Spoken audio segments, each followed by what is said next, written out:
या देवी सर्वभूतेषु मा स्कन्दमातारूपेण संस्थिता नमस्तस्यै नमस्तस्यै नमस्तस्यै नमो नमः। ओम दुम दुर्गाय नमः। जय माता रानी। माँ भगवती दुर्गा की कृपा आप और आपके समस्त परिवार पर सदैव बनी रहे। आज है नवरात्रि का 5वां दिन, तो आप सभी को नवरात्रि के 5वें दिन की हार्दिक शुभकामनाएं। नवरात्रि के 5वें दिन स्कंद माता की पूजा की जाती है। स्कंद माता देवी दुर्गा का 5वां अवतार है।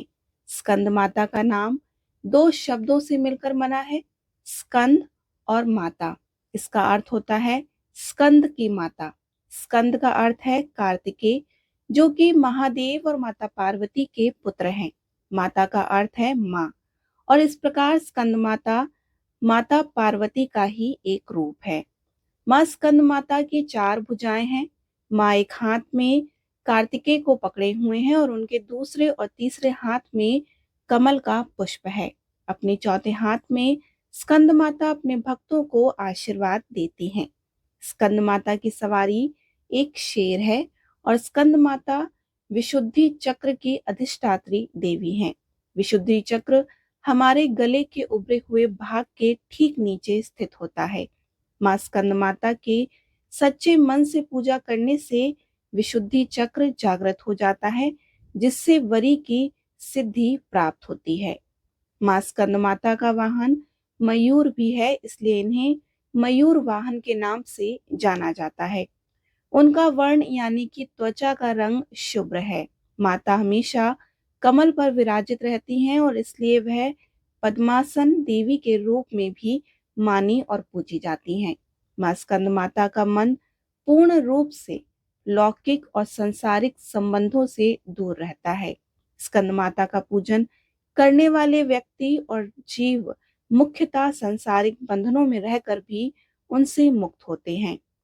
माँ दुर्गा के स्कंद माता अवतार की ऐसी मान्यता है कि माता सती द्वारा अपना देह त्यागने के बाद भगवान शिव ने खुद को सजा देने के लिए स्वयं को संसारिक बंधनों से दूर कर लिया था और एक तपस्वी के रूप में पहाड़ों के बीच कड़ी सर्दी में तपस्या करने चले गए।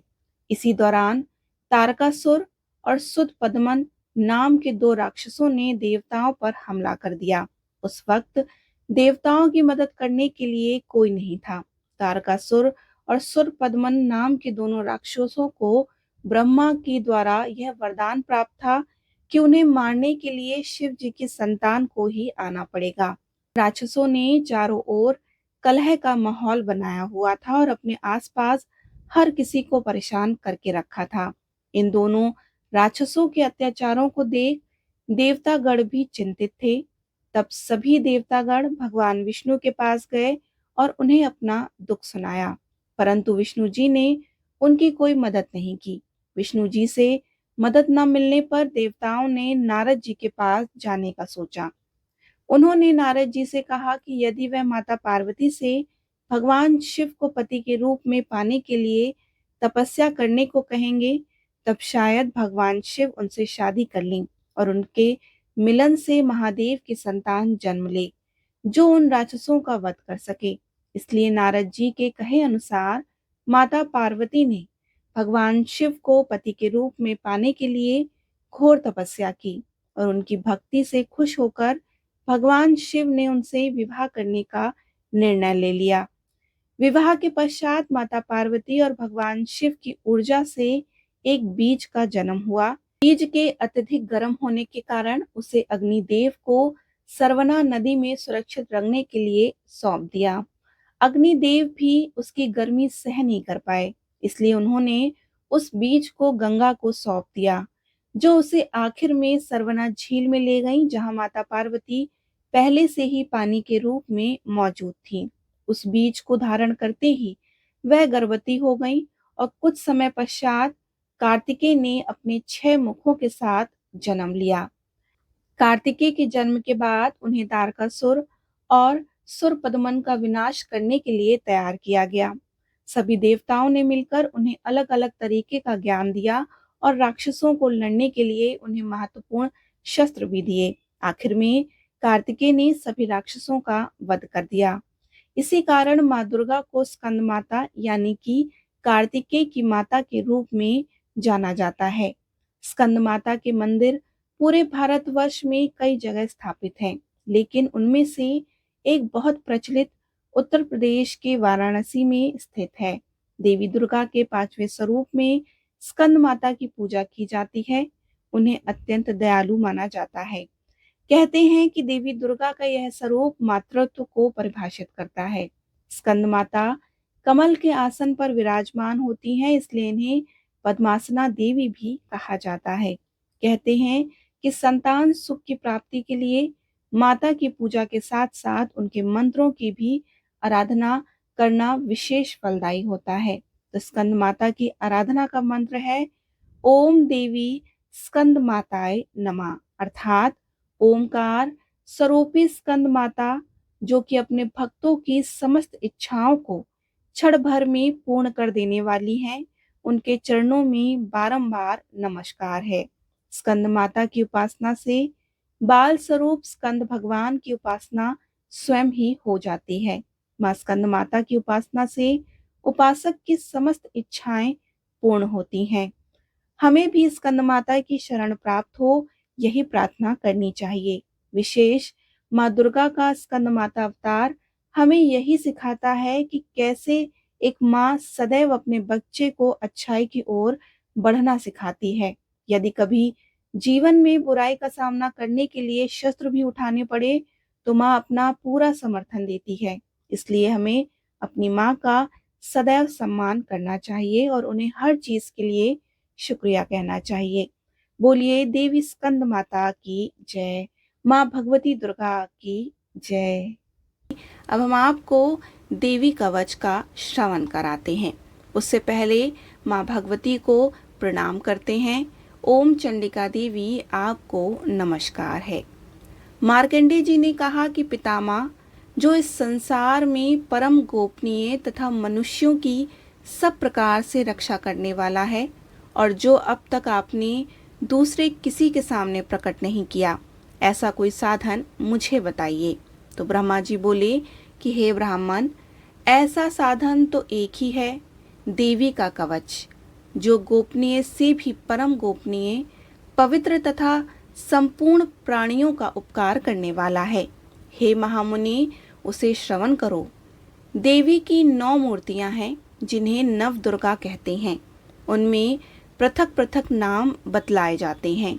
प्रथम नाम शैलपुत्री है, दूसरी मूर्ति का नाम ब्रह्मचारिणी है, तीसरा स्वरूप चंद्रघंटा के नाम से प्रसिद्ध है, चौथी मूर्ति को कुष्मांडा कहते हैं, पांचवी दुर्गा का नाम स्कंद माता है, देवी के छठे रूप को कात्यायनी कहते हैं, सातवां कालरात्रि और 8वां स्वरूप महागौरी के नाम से प्रसिद्ध है।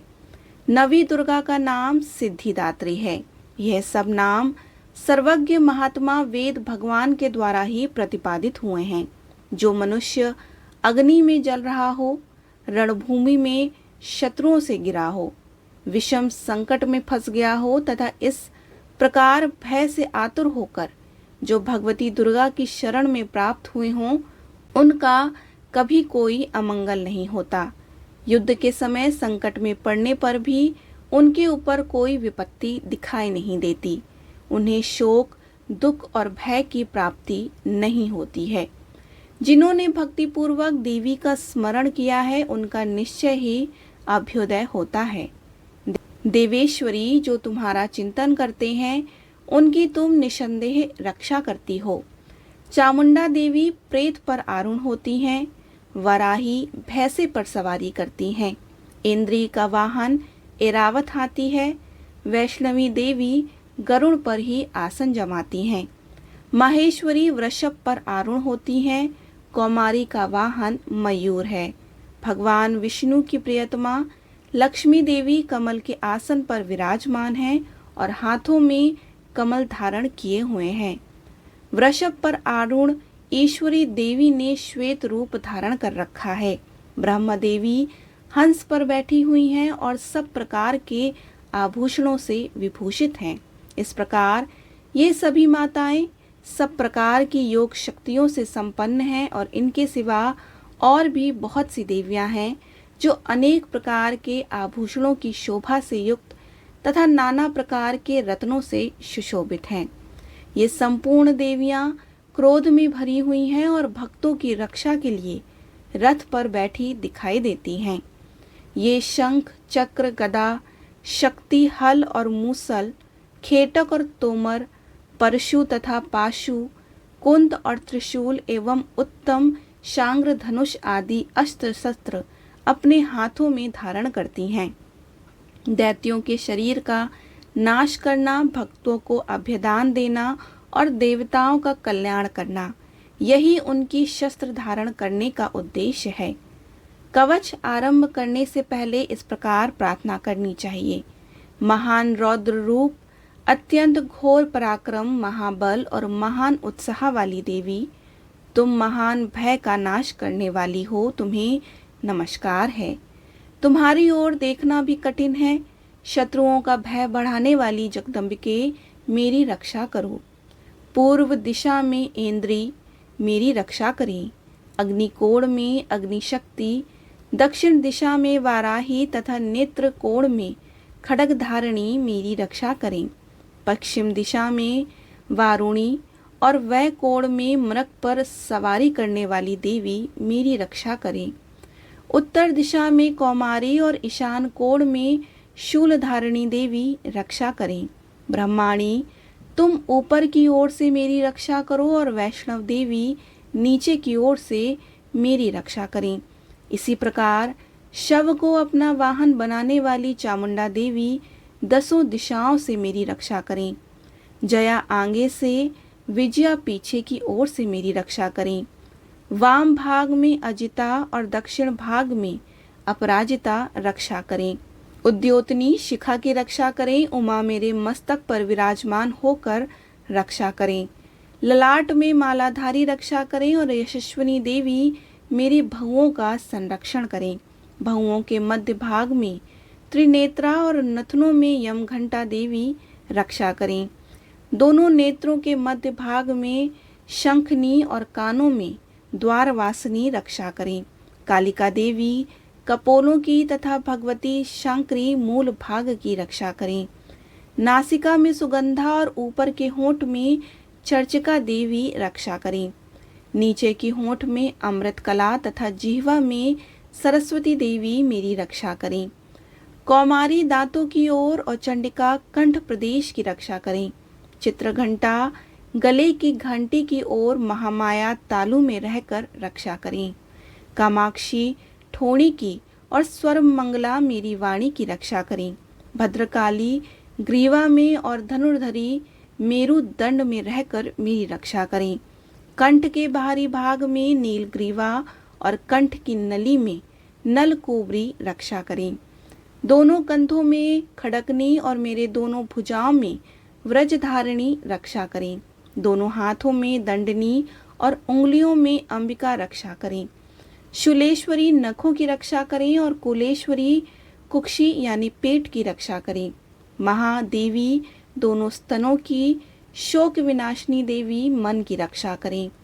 ललिता देवी हृदय की, शूलधारिणी उदर में रहकर रक्षा करें। नाभि में कामनी और गुह भाग में गुहेश्वरी मेरी रक्षा करें। पूतना और कामिका लिंग की और महिष वाहिनी गुदा की रक्षा करें। भगवती कटी भाग में और विंध्यवासिनी घुटनों की रक्षा करें। संपूर्ण कामनाओं को देने वाली महाबला देवी दोनों पिंडलियों की रक्षा करें। नारसिंगी दोनों घुटियों की और तेजस्वी देवी दोनों चरणों के पृष्ठभाग की रक्षा करें। श्रीदेवी पैरों की उंगलियों की और तलवासिनी पैरों के तलुओं में रहकर रक्षा करें। अपनी दाढ़ों के कारण भयंकर दिखाई देने वाली दृष्टा कराली देवी नखों की और उधर्वकेशनी देवी केशों की रक्षा करें। रोम वालियों के छिंद्रों में कौबीरी और त्वचा की वागेश्वरी देवी रक्षा करें। पार्वती देवी रक्त, मंजा, वसा, मांस, हड्डी और मेद की रक्षा करें। आंतों की कालरात्रि और पित्त की मुक्तेश्वरी रक्षा करें। मूलाधार आदि कमल केशों की पद्मावती देवी और कफ में चूड़ामणि देवी स्थित होकर रक्षा करें। नख के तेज की ज्वालामुखी रक्षा करें, जिसका किसी भी अस्त्र से भेदन नहीं हो सकता। वह अभेदा देवी शरीर के समस्त संधियों में रहकर मेरी रक्षा करें। ब्रह्माणी, आप मेरे वीर की रक्षा करें। छत्तेश्वरी, छाया की तथा धर्मधारिणी देवी अहंकार, मन और बुद्धि की रक्षा करें। हाथ में व्रज धारण करने वाली व्रजहस्ता देवी मेरे प्राण, अपान, व्यान, उदान और समान वायु की रक्षा करें। कल्याण से शोभित होने वाली भगवती कल्याण शोभना मेरे प्राण की रक्षा करें। रस, रूप, गंध, शब्द और स्पर्श, इन विषयों का अनुभव करते समय योगिनी देवी रक्षा करें तथा सत्वगुण, रजोगुण, तमोगुण की रक्षा सदा नारायणी देवी करें। वाराही आयु की रक्षा करें, वैष्णवी धर्म की रक्षा करें तथा चक्रणी देवी यश, कीर्ति, लक्ष्मी, धन तथा विद्या की रक्षा करें। इंद्राणी, आप मेरे गोत्र की रक्षा करें। चंडिके, तुम मेरे पशुओं की रक्षा करो। महालक्ष्मी, पुत्रों की रक्षा करो और भैरवी, पत्नी की रक्षा करें। मेरे पथ की सुपता तथा मार्ग में क्षेम करी रक्षा करें और राजा के दरबार में महालक्ष्मी रक्षा करें तथा सब और व्याप्त रहने वाली विजया देवी संपूर्ण भयों से मेरी रक्षा करें। देवी, जो स्थान कवच में नहीं कहा गया अतएव रक्षा से रहित है, वह सब तुम्हारे द्वारा सुरक्षित हो, क्योंकि तुम विजयशालिनी पापनाशिनी हो। यदि अपने शरीर का भला चाहे तो मनुष्य बिना कवच के कहीं एक पग भी ना जाए। कवच का पाठ करके ही यात्रा करे। कवच के द्वारा सब ओर से सुरक्षित मनुष्य जहाँ जहाँ भी जाता है वहाँ वहाँ उसे धन लाभ होता है तथा संपूर्ण कामनाओं की सिद्धि करने वाली विजय की प्राप्ति होती है। वह जिस जिस अभिष्ट वस्तु का चिंतन करता है उसको निश्चय ही प्राप्त कर लेता है। वह पुरुष इस पृथ्वी पर तुलना रहित महान ऐश्वर्य का भागी होता है। कवच से सुरक्षित मनुष्य निर्भय हो जाता है। युद्ध में उसकी पराजय नहीं होती तथा वह तीनों लोकों में पूजनीय होता है। देवी का यह कवच देवताओं के लिए भी दुर्लभ है। जो प्रतिदिन नियम पूर्वक तीनों संध्याओं के समय श्रद्धा के साथ इसका पाठ करता है उसको देवी कला प्राप्त होती है तथा वह तीनों लोकों में कहीं भी पराजित नहीं होता। इतना ही नहीं, वह अपमृत्यु से रहित हो 100 से भी अधिक वर्षों तक जीवित रहता है। मकरी, चेचक और कोढ़ आदि उसकी संपूर्ण व्याधियां नष्ट हो जाती हैं। कनेर, भांग, अफीम, धतूरे आदि तथा स्थावर विष, सांप और बिच्छू आदि के काटने से भी चढ़ाया हुआ जगम विष तथा अहिफेम और तेल के संयोग आदि बनने वाले कृत्रिम विष, ये सभी प्रकार के विष दूर हो जाते हैं। उनका कोई भी असर नहीं होता। इस पृथ्वी पर मारण, मोहन आदि जितने भी अभिचारिक प्रयोग होते हैं तथा इस प्रकार के जितने मंत्र यंत्र होते हैं वे सब इस कवच को हृदय में धारण कर लेने पर उस मनुष्य को देखते ही नष्ट हो जाते हैं। ये ही नहीं, पृथ्वी पर विचरने वाले ग्राम देवता, आकाशचारी देव, विशेष जल के संबंध से प्रकट होने वाले गण, उपदेश मात्र से सिद्ध होने वाले निम्न कोटि के देवता, अपने जन्म के साथ प्रकट होने वाले देवता, कुल देवता, कंठमाला, डाकनी, शाकनी, अंतरिक्ष में विचरने वाली अत्यंत बलवती भयानक डाकनियां, ग्रह, भूत, पिशाच, यक्ष, गंधर्व, राक्षस, ब्रह्म राक्षस, बेताल, कुष्मांड तथा भैरव आदि अनिष्ट कारक देवता भी हृदय में कवच धारण किए रहने पर उस मनुष्य को देखते ही भाग जाते हैं। कवचधारी पुरुष को राजा के समान वृद्धि प्राप्त होती है। यह कवच मनुष्य के तेज की वृद्धि करने वाला और उत्तम है। कवच का पाठ करने वाला पुरुष अपनी कीर्ति से वशीभूत भूतल पर अपने सुयस के साथ वृद्धि को प्राप्त होता है। जो पहले कवच का पाठ करके उसके बाद सप्तशती चंडी का पाठ करता है उसकी जब तक वन, पर्वत और वनों सहित यह पृथ्वी टिकी रहती है तब तक यहाँ पुत्र, पौत्र आदि संतान परंपरा बनी रहती है।